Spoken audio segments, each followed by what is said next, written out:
Hi, and welcome to the CRIISP tutorial covering navigating to CRIISP, logging in, and linking multiple login methods. We first need to navigate to the CRIISP site. So you can do this by going to CRIISPTM and then hitting sign in at the top right.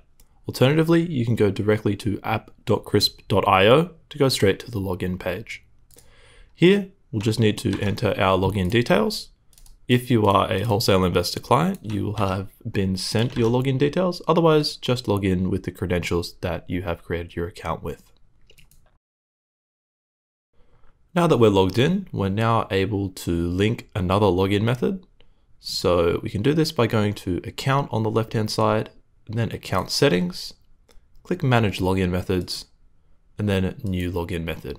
Here we're able to link an account that we didn't set up the account with. So I might link my LinkedIn account here, enter my email and password, hit sign in, and that will allow me to log in to CRIISP with my LinkedIn account now. Thank you for watching this tutorial.